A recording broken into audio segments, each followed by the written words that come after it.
Imagine if the game Figment was a rhythm game with a story that makes absolutely no sense. Then it would be called Super Crazy Radeon Castle. And that is exactly the game that we have just played because it's going to be free on the Epic Games Store on September 12th, 2024. You will have a week to claim it.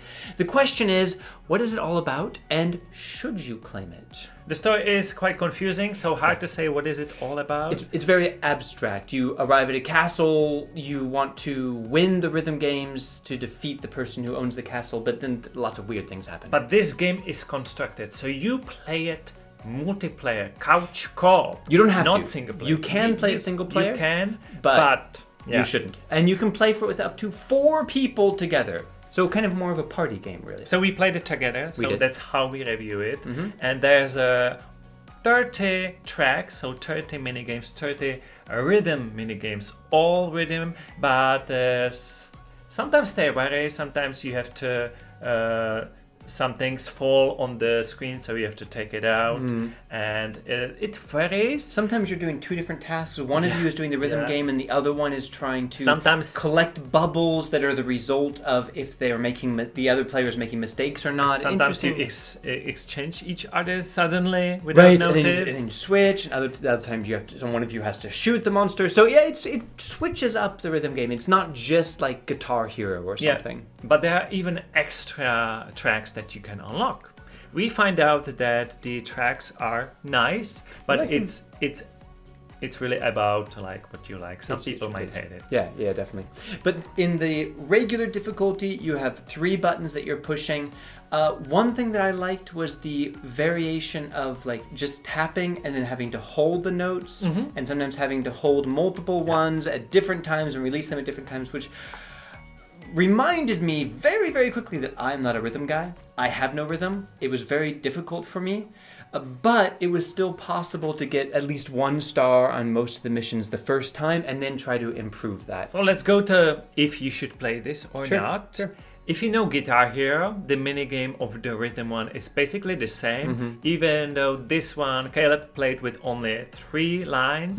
I turned myself into pro, which even if you play co-op, one of you can just choose different difficulty, and on nice. Pro you have 4 lines, so it's much more difficult. Yeah. And even not being a rhythm player, like I was quite frustrated at first, I must admit, but playing it with a friend who's a bit better with rhythm, I did find it to be quite engaging. And you know, we live stream a lot of games. Yeah.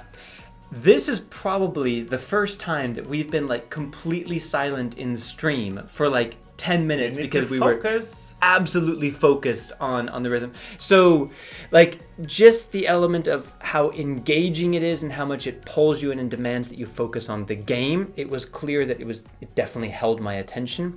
And I mean, I'm not a fan of rhythm games, but I would play more of this if we were playing it together. I have to say I would definitely not enjoy it playing it single player, but playing it with you as the mini games vary enough so it keeps you on your toes. It's not that difficult. You have to do at least 1 star. You can do 3 stars. You have to get some stars in order to progress into more rooms.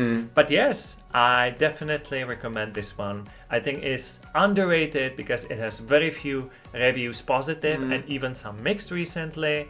I think it's from the people who played it solo. So play it 2, 3 or 4 people and then I think you'll enjoy it.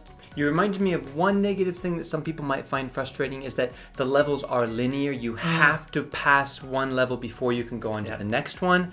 So if you find one that's really particularly difficult or that you struggle with, you might feel stuck. And the game like doesn't make sense exactly. It's like it's weird over the crazy. I'm not there for this story. I'm just for the gameplay. For the gameplay, I think it's good. But the artwork is nice and the gameplay is creative, engaging, and a fun party game. It's going to be free on Epic on the 12th, as we said, and on this channel we keep you informed about all the free PC games across all the platforms, so subscribe and you will never have to be bored ever again. And stay within the rhythm.